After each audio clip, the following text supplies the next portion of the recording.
Maximum NDA 7 से 8 जीतेगी 24 में मैक्सिमम। तो 24 में 8 जीता, बताओ अब वोट का परसेंटेज कब आगे बढ़ा? 9%। जीएनजी जो गुस्सा में वोट दिया वो वोट परसेंटेज किसका है? अब जरा हमें बताओ, एग्जैक्ट पोल क्या होगा वो तो देखोगे ना भाई। हाँ, अगले बार भी 9 सीट जबरदस्ती जीत के आपने सरकार बनाई। वो सत्ता है तो आप नंगा खेल खेल लेते हैं, लेकिन जनता के बदौलत तो आपके पास कुछ भी नहीं है। इस बार न्यू जनरेशन जो है वो बदलाव चाहती है, आप इसको चाहे समझिए। पहले अगला बार महागठबंधन की जीत हो रही थी तो आप क्या बोल रहे थे? और 400 पार 300 पार तो क्या हासिल हुआ? तो बिना जाने बिना समझे पहले से तय कर लेते हो और एक अमित भाई लव लेटर देते हैं, उसी के इर्द गिर्द शुरू हो जाए तो नाचना, ताकि चोरी करने का बड़ा मजा आ जाए। मिनिमम इंडिया गठबंधन 12-13 से तो नीचे की कोई संभावना ही नहीं है। मैक्सिमम 19 से 23 इंडिया गठबंधन जाएगा ही जाएगा। पोल जो सामने आ रहा है उसमें फिर से एक बार खुद लग रहा है कि एनडीए की सरकार बनने जा रही है। भगवान है, 5:30 बजे के बाद ये लोग आधा घंटा में तय कर लिए किसकी सरकार बन जाएगी। अगली बार 20 में किसकी सरकार बना रहे थे लोग, हरियाणा में किसकी सरकार बना रहे थे, और आप 3.5 करोड़ वोटिंग में 60 लाख आप दिखाने लगोगे कि वोट कास्ट हुआ 12% प्रशांत किशोर को। IMI को एक भी सीट जो IMI नहीं जीत रहा हो, सीमांचल में 6 मैक्सिमम एनडीए 7 से 8 जीतेगी 24 में मैक्सिमम। तो 24 में 8 जीता, बताओ अब वोट का परसेंटेज कब आगे बढ़ा? 9%। पहले तो 0.3% वोट का परसेंटेज कम हुआ 69 लाख के बाद, और उसके बाद जो गुस्सा था जीएनजी में यूथ में, उसकी लाइन देख लो। और जो महिलाओं के बारे में आप कह रहे हो कि हर विधानसभा में हमने 10,000 महिला को 10-10 हजार रुपया दिया, आप सीधा गिन लेते हो 1 करोड़ महिला को गुना कर देते हो 230 से और कह देते हो बाहर माना मुसलमान की महिलाएं, अत्यंत पिछड़ी जाति की महिलाएं, यादवों की महिलाएं आपको 10,000 रुपये पर वोट दे दी, और 80% वोट कास्ट हुआ कस्बा में हमारा 80%, और लगभग 79 किशनगंज में हुआ, अररिया हुआ। तो वोट कास्ट बढ़ा, 9% बढ़ा कम। जब हम सीमांचल और कोसी उस इलाके में गए तब वोट परसेंटेज बढ़ा, पहले तो वोट परसेंटेज घटा। तो वो वोट परसेंटेज किसका है? जीएनजी जो गुस्सा में वोट दिया वो वोट परसेंटेज किसका है? अब जरा हमें बताओ। तो भैया आप जो बैठे बैठे एग्जैक्ट पोल क्या होगा वो तो देखोगे ना भाई। हाँ, अगले बार भी 9 सीट जबरदस्ती जीत के आपने सरकार बनाई। अब चोरी करके ही 2,000, 3,000, 500, 1,000 वोट को फिर से आप सत्ता के द्वारा दुरुपयोग करिएगा, वो तो बिल्कुल अलग बात।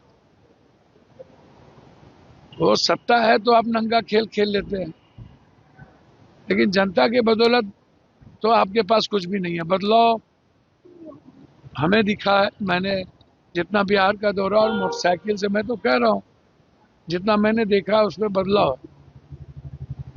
इस बार न्यू जनरेशन जो है वो बदलाव चाहता है, आप इसको चाहे समझिए। सत्ता पक्ष वाले लोग कह रहे हैं कि महागठबंधन की हार होने वाली है, इस वजह से वो एक एग्जिट पोल को नहीं मान रहे हैं। अच्छा, पहले अगला बार महागठबंधन की जीत हो रही थी तो आप क्या बोल रहे थे? और 400 पार 300 पार तो क्या हासिल हुआ? और कब एग्जिट पोल सही हुआ है ये भी बता दो। एक बार इंडिया टुडे चाणक्य के एग्जिट पोल के बाद कब सही हुआ? और 400 350 पार तो सब दिखा रहे थे अगली बार मोदी जी को। क्या हुआ कि बैठ करके 10 मिनट में 5 बजे के बाद शुरू कर देते हो, आधे घंटे में एग्जिट पोल। अब वोट कास्ट होता है 7 बजे तक, 6 बजे तक, 8 बजे तक। तो बिना जाने बिना समझे पहले से तय कर लेते हो और एक अमित भाई लव लेटर देते हैं, उसी के इर्द गिर्द शुरू हो जाए तो नाचना, ताकि चोरी करने का बड़ा मजा आ जाए। तो आपको भी तो लग रहा है कि जो एग्जिट पोल है वो जब मुझे बिल्कुल सट्टा बाजार है, माल कमाने का रास्ता है, अलग अलग तरीके से बात करते हो, महिला चिल्लाते हो, यूथ को देखते ही नहीं हो, तो यूथ को भी तो देखोगे। बिहार के बारे में भी तो देखिए, मैं तो इतना समझता हूँ, मुझको जो समझ है 12 मिनिमम इंडिया गठबंधन 12-13 से तो नीचे की कोई संभावना ही नहीं है। मैक्सिमम 19 से 23 इंडिया गठबंधन जाएगा ही जाए, 24 भी जा सकता है, लेकिन 12-13 से तो नीचे की संभावना, या तो हंग असेंबली होगा या नहीं तो फिर एज होगा महागठबंधन। अगर महागठबंधन सरकार बनाती है तो उप मुख्यमंत्री चेहरा कौन होगा? उसमें तो है ही डिप्टी सीएम साहब हमारे सहनी जी। उसमें क्या दूसरे कौन? दूसरे तो महादलित और माइनॉरिटी दोनों है ही, उसमें कोई बहस है क्या? हमारे नेता ने जो बात कह दी है कह दी। के बाद जांच इनको तो एको मिनट नहीं रहना चाहिए, रिजाइन करना चाहिए। अकाउंटेबिलिटी तो तय होती नहीं है। सुबह में आरडीएक्स इतना बड़ा जखीरा 3000 क्विंटल का फरीदाबाद में ऊपर से आया था क्या? तो कौन अकाउंटेबिलिटी? भूटान में घूम रहे हैं, मजे ले रहे हैं, कारपेट बिछा रहे हैं। पुलवामा से लेके पहलगाम तक के बीच में कितने बार सैनिक कैंप पर हमला हुआ और कौन कब अकाउंटेबिलिटी तय हुई? बारूद कहाँ से आया पुलवामा में, ये आज तक आप नहीं बता पाए। क्या आप बैठे हुए थे क्या कि लाल किला जहाँ से पीएम भाषण देता है वहां पर आप इंतजार कर रहे थे?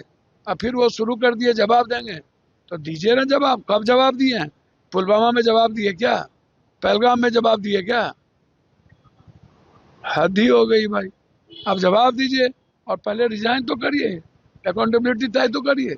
इंटेलिजेंस किसके अंडर में है ये तो बताइए। कि जो फेल्योर है इंटेलिजेंस कि फरीदाबाद में आ गया पूरा का पूरा, पहले आप उसको देखिए।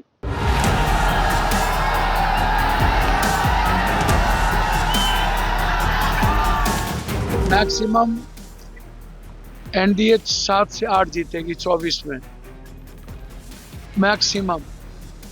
तो 24 में 8 जीता, बताओ अब वोट का परसेंटेज कब आगे बढ़ा? 9%। जीएनजी जो गुस्सा में वोट दिया वो वोट परसेंटेज किसका है? अब जरा हमें बताओ, एग्जैक्ट पोल क्या होगा वो तो देखोगे ना भाई। हाँ, अगले बार भी 9 सीट जबरदस्ती जीत के आपने सरकार बनाई।